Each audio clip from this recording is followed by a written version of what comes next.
بنابر پژوهش‌های عالمان به حساب میونه کودک 4 ساله در یک روز تا 450 سوال می‌دهد و این دلیل کنجکاوی اوست و این کنجکاوی در تمام جریان حیات همسفر انسان است و این کنجکاوی امکان می‌دهد که ما در دوام حیات به مفاهیم زیادی البته صرفم رویم.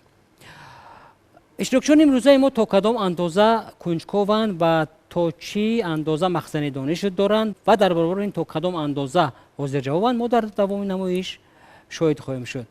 نمایش آزمونی تلویزیونی بهارستان از منظور شما به پیش.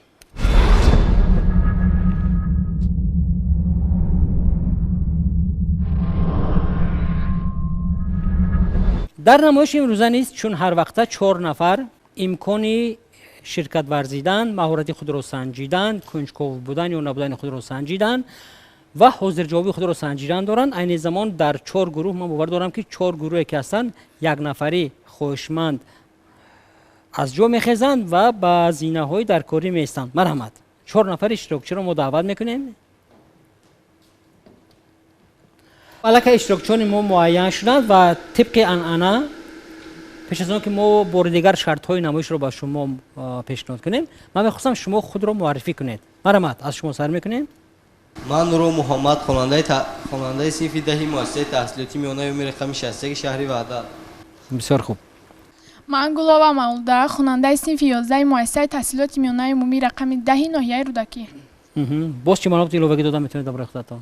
همزمان گیرنده استیپندیای پرزیدنتی در سال تحصیل 2019-2020.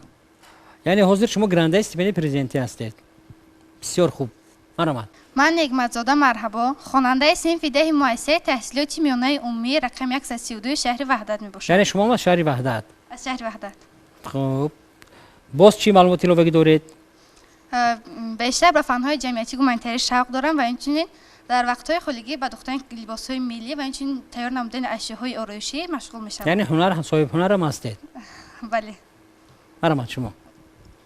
من طاهرجان محمد بشیر خواننده صنف دهم مؤسسه تحصیلات میانه عمومی رقم 60 ناحیه سینای شهر دوشنبه. من در وقت‌های خالی هم بیشتر به آموزش فن‌های دقیق یعنی طبیعت شناسی، شیمی، بیولوژی، فیزیک و متماتیک درس می‌دهم. یعنی شما خودتون رو در آینده در همین رویه دیدن می‌خواهید؟ یگان کسب رو انتخاب کردین؟ طاهرجان. کدام کسب؟ در آینده دکتر شدن می‌خواهم. شما دکتر شدن می‌خواهید. شما الکی نمایش ما رو تماشا کردید و از روی قاعده‌های نمایش اومد که آگاه هستید و می‌دانید که چگونه صورت می‌گیرد. به هر صورت من به شما یک بار دیگر یادرس میکنم در خانه‌ای که شما هستید در خانه‌چه کبود به شما سوال و 10 ثانیه برای فکر کردن داده می‌شود. در خانه دیگر در خانه سبز به شما سوال و 20 ثانیه برای فکر کردن، یعنی در این خانه شما الکی برای شما سوال نسبتاً دشوار است.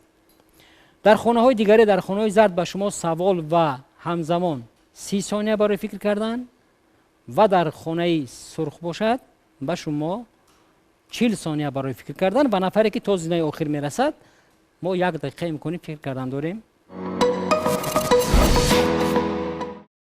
ما قاعده های دور اول رو اندک دیگر کردیم، اون وابسته به رنگ ها است. یعنی من به هر 4 شما سوال پیشنهاد میکنم و 4 وریانت دارد. وریانت یکم کبود، وریانت دوم سبز، وریانت سوم زرد، وریانت چهارم سرخ. خب یعنی من که سوال پیشنهاد کردم شما 10 ثانیه فکر میکنید و به خانه‌چه در کار رفته میایستید، جواب نمیگردونید.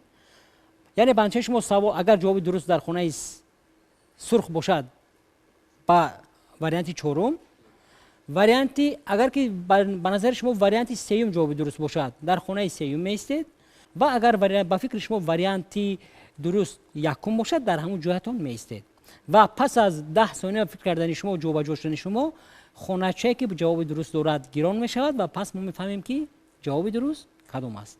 خب اگر 3 سوال پیشنهاد میکنیم، اگر از 3 به 2 جواب درست اقلا شما جواب درست گردانید هر کدام شما پس به زینه دوم میگذارید. شرط فهم است. آغاز میکنیم. خب سوال چنین است و 10 ثانیه بعد از آن که من گفتم شما 10 ثانیه فکر میکنید و سپس آماده میایستید. در این دور سوال های خیلی آسان هستند. زمستان در کشور استرالیا در کدام ماه آغاز می‌یابد؟ دکامبر، مارت، ایون، سپتامبر. دکامبر کبود، مارت سبز، ایون زرد و سپتامبر سرخ. 10 ثانیه وقت. ماه آغاز زمستان در استرالیا دکامبر، مارت، ایون، سپتامبر. وقت به انجام رسید. مرحمت جای خود را اشغال کنید.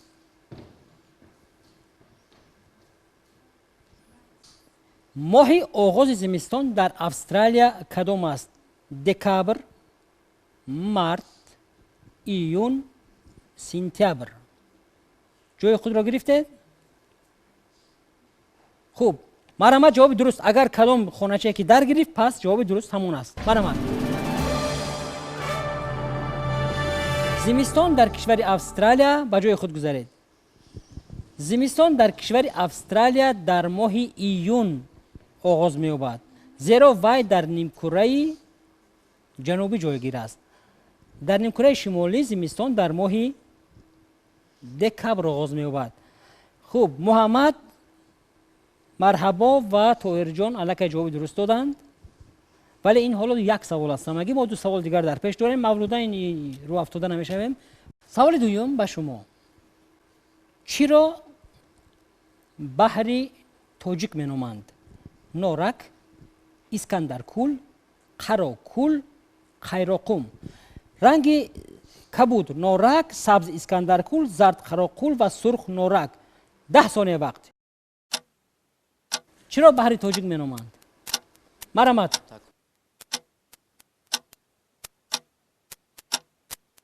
وقت به انجام رسید.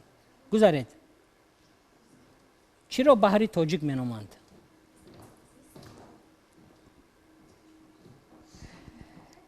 نورک، اسکندرکول، قراکول و قیراقم.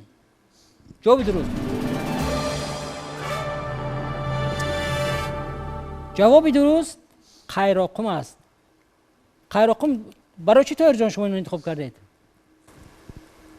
ما در آموزش فن گئوگرافیا خونده بودیم در صنف هشتم که بحر تاجیک یعنی قیراقم باشد. این چنین یکی از بحرهای کلانترین از بحرهای کلانترین یعنی کلی کلانترین در جمهوری تاجیکستان است. مولودا برای چی شما انتخاب کردید؟ برای آنکه ما شنیده بودیم که نورک را بحر نورک میگویند. بحر نورک میگویند. نورک را درست است که بحر نورک میگویند، ولی از سبب آنکه آبانبار قیراقم از جهت حجم زیادتر است، یعنی کلانتر است، پس از این سبب آبانبار قیراقم این بحر تاجیک است. مرحمت. به جای خود گذارید. سوال سوم. سوال از ورزش است. این سوال خیلی آسان هم است. به اندیشه شما وطن فوتبال کدام کشور است؟ برزیلیا، انگلیا دوم وریانت، سوم اسپانیا و چهارم ایتالیا. کبود برزیلیا، سبز انگلیا، زرد اسپانیا و سرخ ایتالیا. وطن فوتبال کدام از کشورهاست؟ 10 ثانیه وقت. مرحمت فکر کنید. مرحمت فکر کنید. کدام از این کشورها وطن فوتبال است؟ وقت به انجام رسید. مرحمت جای خود را اشغال کنید. برزیلیا، انگلیا، اسپانیا، ایتالیا کدام از این کشورها وطن فوتبال است؟ از جای نمیجنبیم. خوب. دیگرها؟ ما بارگه امکان میدهم. رنگی کبود برزیلیا، رنگی سبز انگلیا، رنگی زرد اسپانیا و رنگی سرخ ایتالیا کدام از این کشورها وطن فوتبال است؟ جا را انتخاب کردیم. طاهر جان برای چی شما این رنگ را انتخاب کردید؟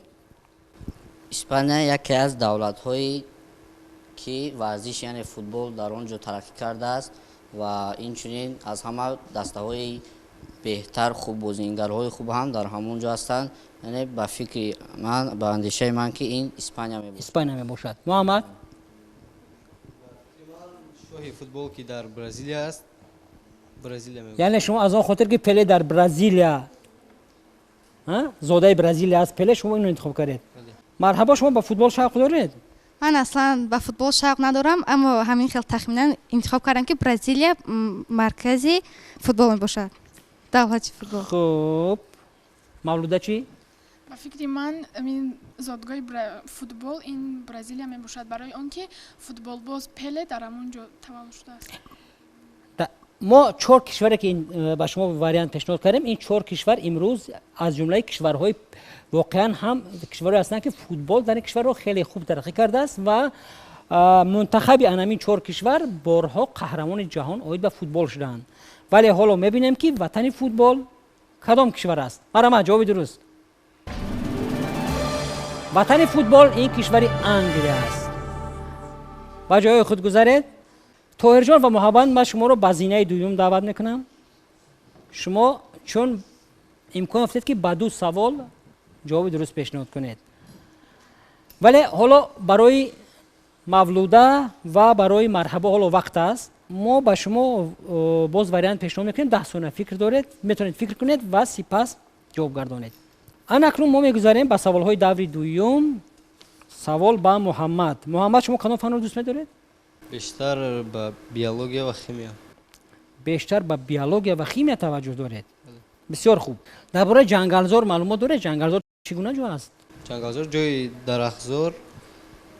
یعنی جای انبوهی درختان، نه؟ جنگلزار. محمد یک سوال به شما. در جهان قریب 50% جنگل ها را کدام نمودی درختان تشکیل می نمایند؟ 20 ثانیه وقت. یعنی در جهان از شمار عمومی جنگل ها کدام نمودی درختان از همه شماره بیشترشون در جنگل است؟ یعنی جنگلزار رو کدام نمودی درختان تشکیل میدن اگر به طرز دیگر گوییم؟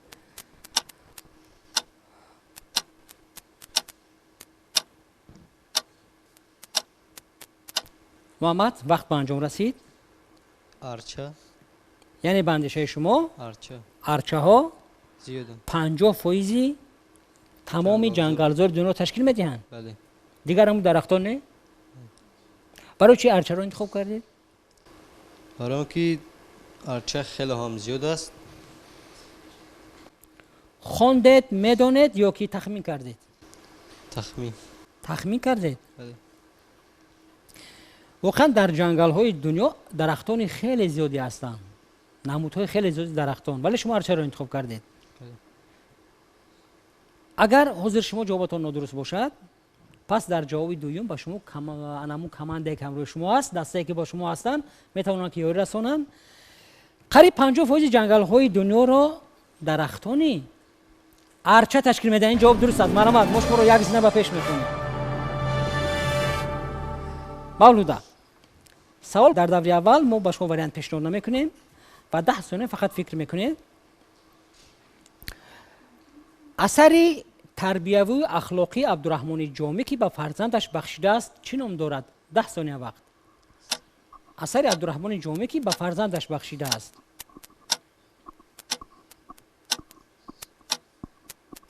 اثری مشهوری عبدالرحمن جامی وقت به انجام رسید. بهارستان. اثری بهارستان. چگونه اثر است بهارستان؟ بهارستان این اثر تربیوی می باشد که عبدالرحمن جامی به فرزندش بخشیده است. عبدالرحمن جامی با اثرهای زیاد هم دارد. غیر از بهارستان با دیگر اثرها دارد. ولی جواب شما درست است. شما یک زینه پیش. مرحبا. اگر حاضر شما با سوال ما جواب درست گردانید، پس شما با طاهر جان و با مولوده برابر میشوید. خب باز از ادبیات است، از شاهنامه. شاهنامه خواندید؟ نه.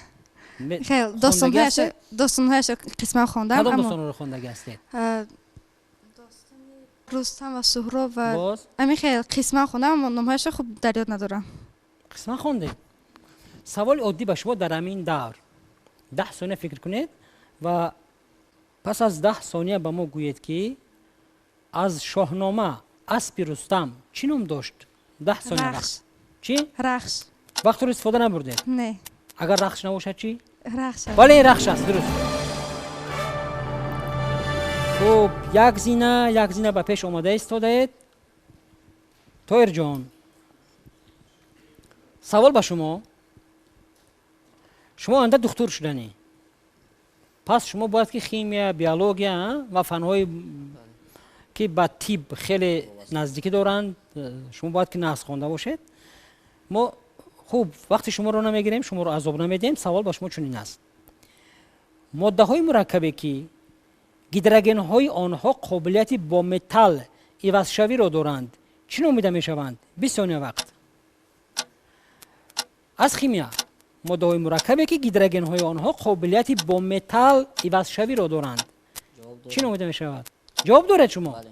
مرحمت ما وقت رو ماده‌ای ختم که با میکنیم. متال ها قابلیت عوض گیدروژنشون با متال ها قابلیت عوض شدن دارند، کسلت ها نامیده می شود. یعنی کسلت ها به متال ها با بند گیدروژنی عوض می شوند، در نتیجه نمک حاصل می شود که نمک از باقی مانده کسلتگی و متال عبارت است. جواب درست است. ما با محمد عین زمان یک سوال از دور سیم پیشنهاد میکنیم. سوال‌های دور سیم وریانت دارند، ولی پس از یک لحظه کوتاه، پس از یک اعلان. мехоҳед дар намоиши мо ширкат варзида донишу ҷаҳонбинии худро санҷед? пас шитобед.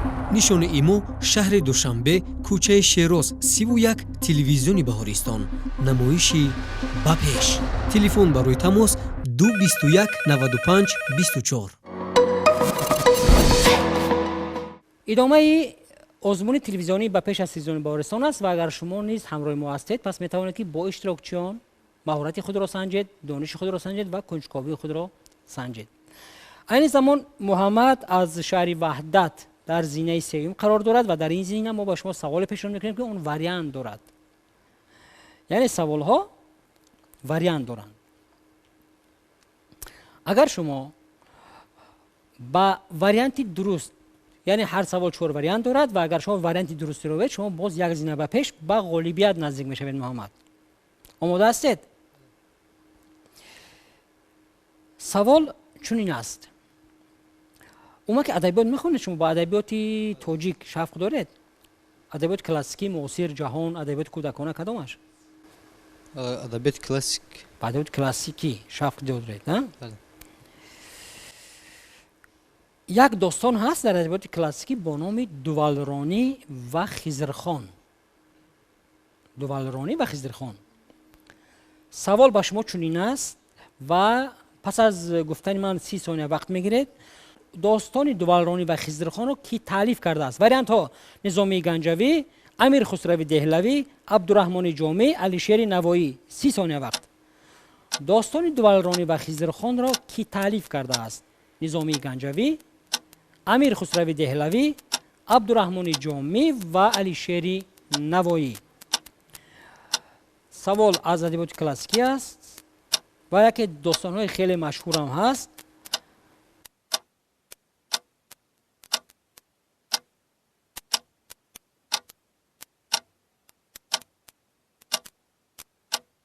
وقت شما با انجام رسید. نظامی گنجوی. نظامی گنجوی با اندیشه شما. دوالرانی و خضرخان. برای چه عبدالرحمن جامی نه؟ یا برای چی امیر خسروی دهلوی نه؟ به فکر من نظامی گنجوی است. برای چی؟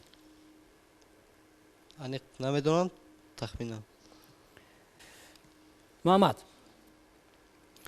داستان دوالرانی و خضرخان به قلم علیشیر نوایی تعلق ندارد. این داستان مال عبدالرحمن جامی هم نیست.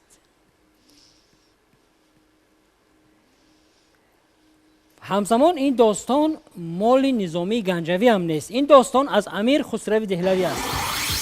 شما به این سوال جواب ندادید، پس حاضر مولوده امکان دارد که با شما برابر شود در صورتی که به سوال ما جواب درست گرداند. مولوده شما در دور اول کم یا سراسیمه شدید یا چی؟ سراسیمه شدم. یا سوالات دشوار بودن؟ نه، سراسیمه شدم. در وقت خالی به چی مشغول میشوید شما؟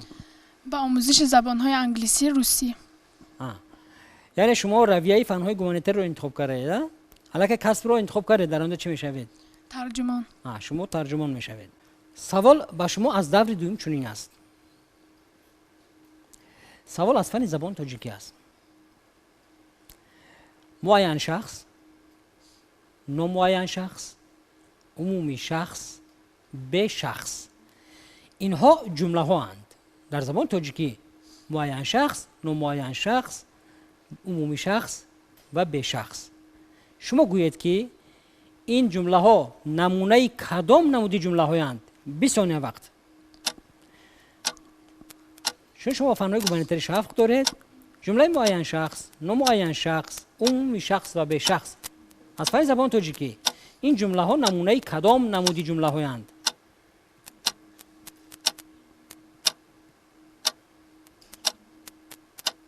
وقت به انجام رسید. مولوده جمله های امری. یعنی جمله معین شخص امر میکند. یک مثال بیارید.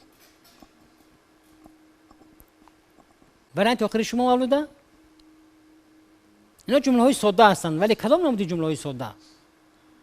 جمله معین شخص، نامعین شخص، عمومی شخص و به شخص چگونه جمله هستند؟ جمله های ساده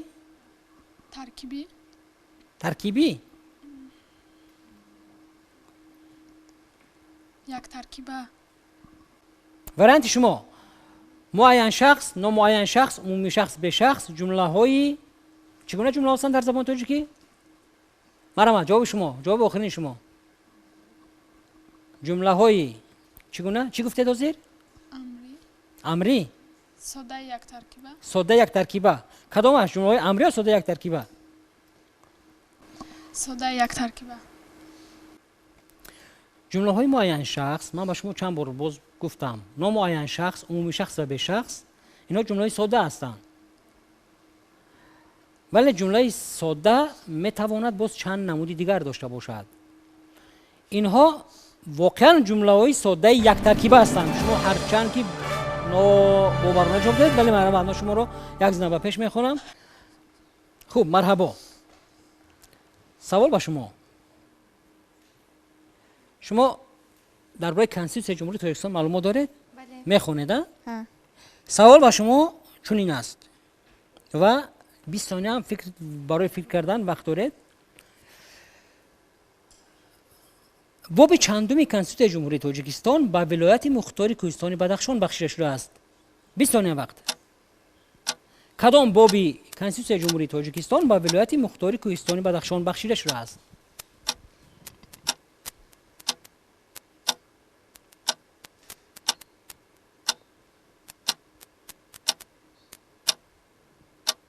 جواب تیار است؟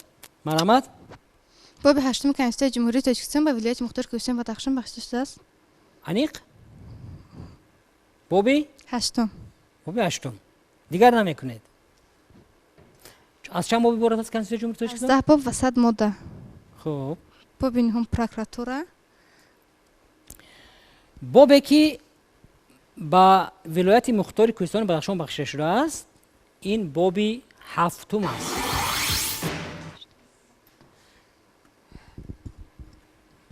طاهر جان، شما بغیر از خوب با فنهای دقیق شفت داشتن با یکم مشغولیت دارید؟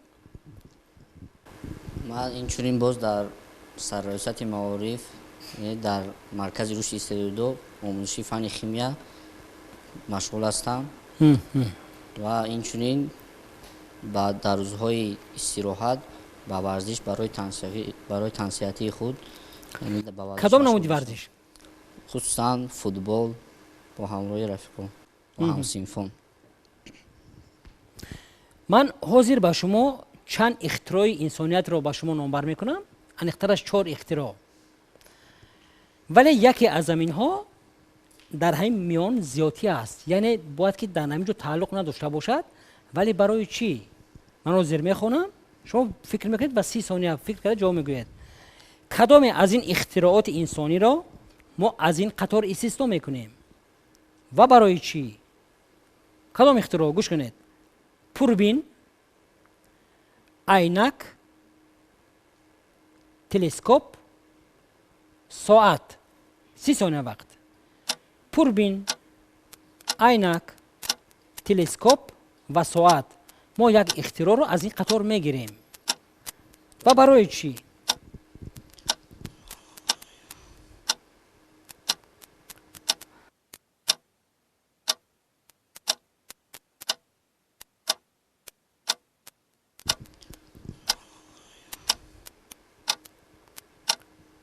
پوربین عینک تلسکوپ ساعت و وقت به انجام رسید؟ جواب شما در اینجا یعنی اختراع زیادتی این ساعت می باشد. برای چی؟ برای اون که دیگر اختراعات دستگاه مثلا تلسکوپ، پوربین، عینک اینها یک اختراعات می باشند که در فیزیک بسیار استفاده برده می شوند. ساعت در فیزیک استفاده برده می شود؟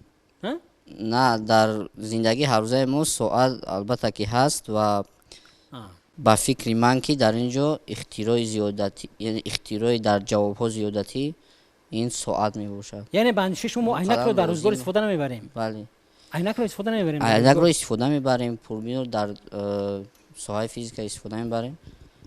با فکر من زیادتی این ساعت می باشد. برای چی ساعت به فکر شما زیادی است؟ همش رو استفاده میبریم در روزگار، همش رو استفاده میبریم.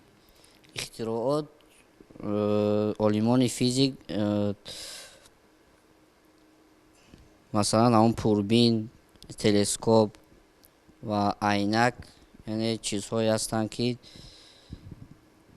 در ساحه فیزیک بسیارتر استفاده برده می شوند. در نظر من ساعت یک چیز ساعت عموما در فیزیک در کار نیست. در زندگی هر روزه ما ساعت هست.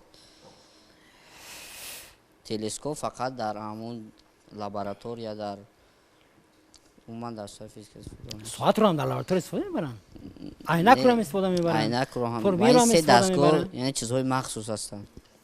جواب شما ساعت دیگر نمیکنید. نه. من با شما امکان دادم پوربین، عینک، تلسکوپ، ساعت یکی از این اختراعات، اینا همه اختراعات انسانی هستند. در دوام خوب عصرهای گوناگون، سالهای گوناگون اختراع شدند از جانب عالمان گوناگون البته، ولی یک اختراع رو ما گفتیم استثنا میکنیم. میدونید کدوم استثنا است؟ این تلسکوپ نیست. با واسطه عینک و پوربین هم ما چیزهای وابسته و مسافت دورتر را میبینیم، ولی ساعت در حقیقت از این قطار استثنا میشود. جواب شما درست است. ما میگذاریم به محمد. اگر حاضر محمد و مولوده شما به سوال نوبتی ما جواب دهید، هر دوی شما امکان دارید که در دور چهارم با طاهر جان برابر رقابت کنید. خوب، لیکن ما اول از کی میپرسم؟ از محمد. محمد سوالات دشوار هستند؟ نه، عموما دشوار نیستند. سوال شما چنین است: من 4 رستنی رو دراز میکنم، نامبر میکنم. یکی از این رستنی ها درازتر است نسبت به دیگر رستنی ها، یعنی یکی از رستنی های درازترین عالم است. دقت کنیم: نخل، لیانا، ویکتوریا، اوکالیپت. 30 ثانیه وقت. کدام از این رستنی ها به اندازه شما درازترین هستند؟ نخل، لیانا، ویکتوریا، اوکالیپت. وقت دارید فکر کنید و همزمان شما در اینجا گروه یاری رسان دارید، میتوانند به شما یاری رسانند. نخل، لیانا، ویکتوریا و اوکالیپت. وقت به انجام رسید. اوکالیپت رستنی درازترین، دیگر نمیکنید. نه. برای چی اوکالیپت؟ تخمینا انتخاب کردم. من به شما سوال دادم که رستنی درازترین کدام است؟ نخل، لیانا، ویکتوریا، اوکالیپت. برای شما اوکالیپت. سوال چی بود؟ سوال من چی بود؟ رستنی از همه درازترین کدام است؟ کدام است؟ در حقیقت اوکالیپت دراز است، ولی این درختی از همه بلندترین است. ولی رستنی درازترین این لیان نمی باشد. مولوده، باز یک سوال با شما. اگر درست جواب دهید، اگر شما درست جواب دهید، پس با طاهر جان برابر می شوید و من امکان دارم که پس از پرسیدن یک سوال از مرحبا با شما طاهر جان یک سوال پیشنهاد کنم. سوال ها وریانت دارند، شما باید که اهمیت دهید. سوال با شما چنین است: با یگان نمودی ورزش شفق دارید؟ کدام نمود؟ بسکتبال. بسکتبال؟ баскетбол бозӣ мекунед. дар кадом намуди варзиш туби аз ҳама вазнинро истифода мебаранд? вариантҳо: футбол, волейбол, баскетбол, гандбол. 30 сония вақт. дар кадом намуди варзиш туби аз ҳама вазнинтарро истифода мебаранд? футбол, волейбол, баскетбол ва гандбол. ҳар чор намуди варзишро медонед? медонед чӣ хел сурат мегиранд? ҳоло ин саволи якум аст ба шумо ба гурӯҳ имкони машварат кардан надоред. дар кадом намуди варзиш туби аз ҳама вазнинтарро истифода мебаранд? футбол, волейбол, баскетбол ва гандбол. вақт ба анҷом расид. гандбол. туби аз ҳама вазнин. гандбол чӣ гуна сурат мегирад? шумо дидагӣ ҳастед? бозии командавӣ аст ё ки бозии якнафара? як нафара. якнафара аст гандбол. гандбол якнафара нест, даставӣ аст. дар футбол бо чӣ бозӣ мекунанд? не, бо туб. дар ҳамаш бо туб бозӣ мекунанд. дар футбол бо пой. ҳадафи асосӣ дар футбол чӣ аст? гол задан. дар волейбол чӣ? дар волейбол аз ту бо даст бозӣ мекунанд. яъне аз ду команда, яъне бо гирифтани холҳо. дар баскетбол чӣ? туро бо команда. ин чӣ гуна сурат мегирад? дар сабатча тубро мепартоянд. ба сабатча тубро мепартоянд. гандбол чӣ? гандбол. гандбол низ ранг мисли футбол аст, вале фақат танҳо бо даст гол мезананд. агар ҳамин хел гӯем, туби аз ҳама вазнин дар кадоме аз ин намуди варзиш аст? футбол, волейбол, баскетбол, гандбол. ҷавоби шумо, ҷавоби охирини шумо? гандбол. гандбол. шумо ба баскетбол машғул ҳастед? баъзан бозӣ мекунед ё дурӯғ гуфтед? не, бозӣ мекунем. бозӣ мекунед. ҷавоби шумо гандбол. хуб, баскетбол. гандбол. гандбол. гандбол, баскетбол. як варианте. гандбол. гандбол. дар миёни ҳамин тӯбҳо, дар миёни тӯбҳое ки дар ҳамин намудҳои варзиш истифода мебаранд, туби аз ҳама дар гандбол истифода мебурдагӣ аз ҳама туби сабук аст ва туби аз ҳама вазнин, он варзише ки шумо ба он машғул мешавед, аз ҳама туби вазнин дар баскетбол истифода бурда мешавад. хеле саволи осон буд. агар шумо баскетбол дар ҳақиқат бозӣ карда бошед, мебинед чӣ хел туби ҳам ҳаҷман калон аст ва ҳам вазнинтар аст. аҳамият надодед. марҳабо. шумо ҳозир ба ин се нафар метавонед баробар шавед дар сурате ки ба як саволи мо ҷавоб гардонед. савол чунин аст: қимати доимии пи аз фани физика ба чанд баробар аст? 20 сония вақт. 3,14. дуруст аст. мо шуморо ба даври дигар даъват мекунем. марамат гузаред. тоҳирҷон, ҳозир ман як савол пешкор мекунам. агар шумо ҳозир донистед, пас шумо ғолиби анамин бозӣ ва метавонед барои саволи финалӣ, барои гирифтани дарёфти роҳхат ба маркази таълимии қалам дар яке аз курсҳо мубориза баред. ман ба шумо 40 сониям вақт медиҳам. дар ин саволҳо, дар ин дарс саволҳо андаке мантиқӣ ҳам ҳастанд. омода ҳастед? ман саволҳо пешниҳод мекунам, бо диққат бошед. 7 хоҳар дар хона машғули коре буданд. ҳар кадом 7 хоҳар дар хона машғули коре буданд. яке китоб мехонд, дуюми хӯрок мепухт, сеюми шоҳмотбозӣ мекард, чоруми муаммо ҳал мекард, духтари панҷумӣ машғули либосшӯӣ буд, духтари шашум ба гулҳо об медод, вале духтари ҳафтум ба чӣ кор машғул буд? 40 сония вақт. такрор мекунам. яке китоб мехонд, дуюми хӯрок мепухт, сеюми шоҳмотбозӣ мекард, чоруми муаммо ҳал мекард, панҷуми машғули либосшӯӣ буд, шашуми ба гулҳо об медод, ҳафтуми чӣ кор мекард? вақт ним шуд. яке китоб мехонд, дуюми хӯрок мепухт, сеюми шоҳмотбозӣ мекард, чоруми муаммо ҳал мекард, панҷуми машғули либосшӯӣ буд, шашуми ба гулҳо об медод ва хоҳари ҳафтум чӣ кор мекард?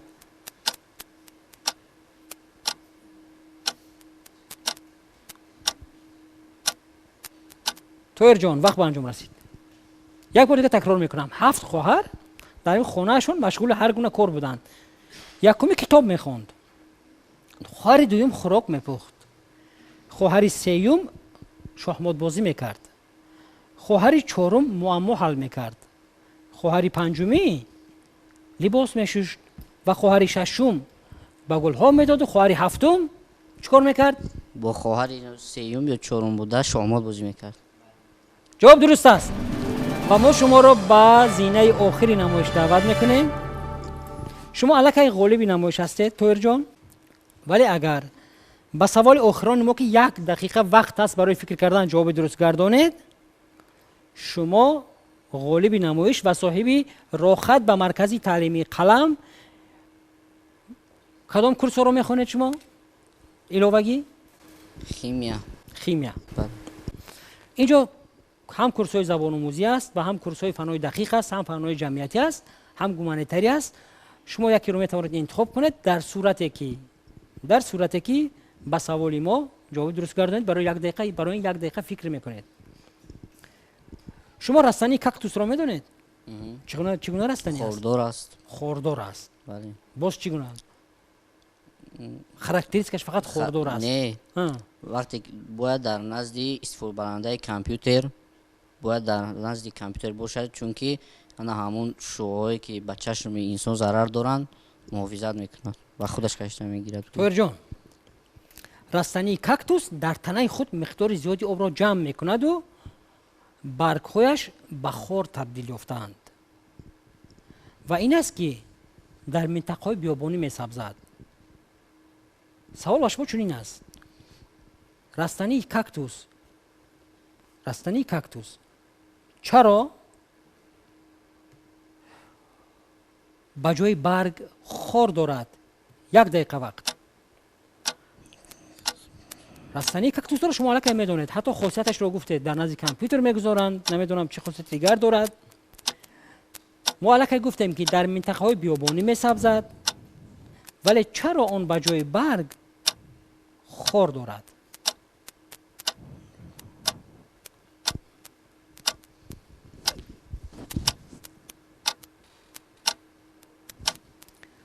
رستنی کاکتوس رستنی بیابانی است. در جاهای در منطقه بیابان اون رو میبینیم. مرامت فکر کنید. حالا وقت دارید 20 ثانیه دیگر. سوال فهمو است؟ ها طاهر جان، فهمو است یا نه؟ یعنی برای چی رستنی کاکتوس خار دارد؟ چرا به جای برگ خار دارد؟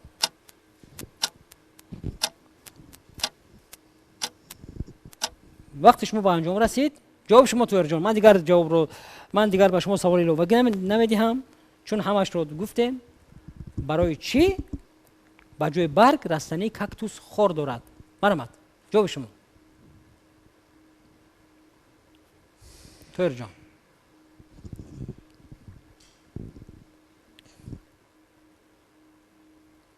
وریانت شما یا نیست؟ وریانت همین قدر فکر میکنید وریانت نیست؟ ها طاهر جان، مرامت وریانت شما، جواب شما. شاید از جهت ترکیب شیمیایی هم باشد در درون میام. چگونه است ترکیب شیمیاییش؟ ترکیب شیمیایی خوردار نه؟ یکم الیمنت باشه. تصور کرده در کاکتوس چه خیلی است؟ دیدگی هستید داخل؟ خوب، نمیشه جواب شما. من دیگر من شما رو زیاد نمیپرسم. مرا جواب شما طاهر جان نیست. خوب، من جواب شما رو قبول کردم، یعنی نیست جواب. همین خیلی یا نه؟ یعنی جوابی دقیق نداره، درست؟ بله. همین خیلی. سوال چنین بود، من تکرار میکنم. من جواب شما رو قبول کردم. رستنی کاکتوس در تنه خود مقدار زیادی آب را جمع میکند و برگهایش به خار تبدیل یافتند. این است که در منطقه بیابانی میسبزد. و سوال چنین بود: چرا به جای برگ آن خار دارد؟ جواب در خودی سوال هست.